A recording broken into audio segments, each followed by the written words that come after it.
Okay, this video is about child psychiatry and the Catholic Church, a comparison. And the first question is, who harms more children, child psychiatry or the Catholic Church? It is true, the Catholic Church has a problem with pedophilia, but it is rare. I went to a Catholic school in 8th grade. My brother went to a Catholic high school. Neither one of us ever heard of a single case. So yes, I know what happens, but it's not that common.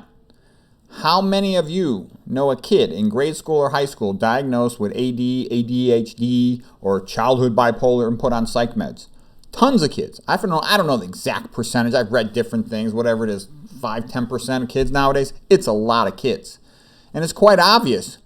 Go ahead and read the long-term outcomes for these kids. They're terrible. There's lowered IQ.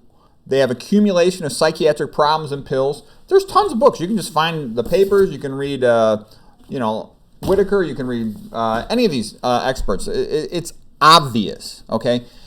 At least the Catholic Church and Catholic schools do some good stuff. They provide a pretty good education. It's better than the public schools from what I've seen. There's far less substance abuse, teen pregnancy, teen violence in the public schools. In the public junior highs, every weekend, there's drug dealing and sex.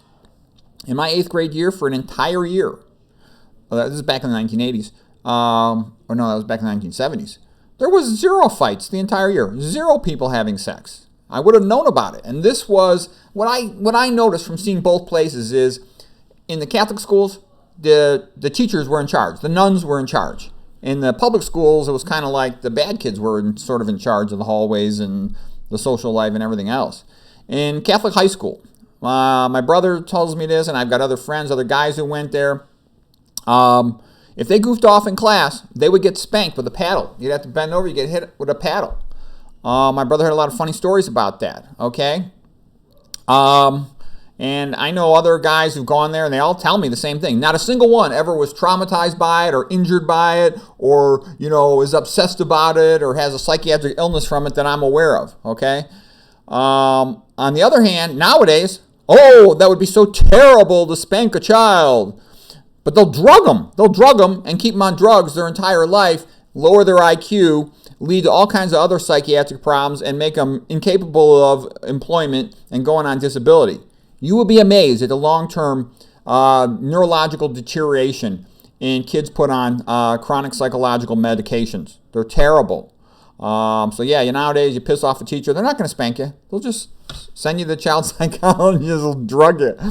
The Catholic priesthood can't fix itself because it's corrupt, and it won't allow married men to become priests. That's sort of a hopeless situation, and it's just going down, and it's not going to be able to fix itself. Also, they're castrated by the tax exemption rules. Child psychiatry can't fix itself either. It's making too much money dealing drugs to children. Do you get that?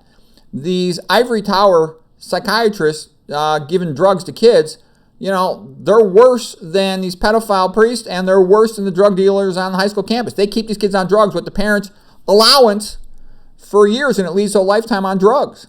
You got all these Ivy League doctors that go to psychiatry meetings, and they promote drug dealing to children. Do you realize how sick our society has become? Childhood attention deficit. Now they talk about not only attention deficit, well, this child's depressed, needs pills. This child has bipolar, needs pills. They're even giving them sometimes to infants. It's insane. And people say, we just need science. Nobody needs love. Nobody needs religion. Well, religion tells you to be nice to people and tell the truth, and that's valuable, okay? In pure so-called scientism, this is what I've seen a bazillion times over. Lying, advertising of drug dealing or other bad things called science, okay? It's ridiculous. Thomas Szasz said this back in the 1960s. Giving psychiatric medications to children is poisoning them. Bregan, the other psychiatrist, he said this as well, that there is no reason to give these. You'll hear it from Whitaker. This is the low-hanging fruit. This should not be done, giving these psych medicines to kids. And there's plenty of other people who hear this. This is not like some opinion of mine. This is well known amongst anybody who studied this and doesn't profit from it, okay? Attention deficit drugs are the gateway drugs to these kids ending up on multiple psychiatric medicines for their entire lives and having impaired intellectual performance and quite often becoming multi-drug psychiatric patients incapable of working on disability the rest of their life. It's terrible. And then also, you always hear people say, well, if I lived during the time of Robespierre, Hitler, Stalin, or Mao, I wouldn't have gone along with what they say. Yeah, right. Here you are, you got all these child psychiatrists doing these terrible things, and no one ever talks about it. No one says, boo about it, okay? Yeah, right.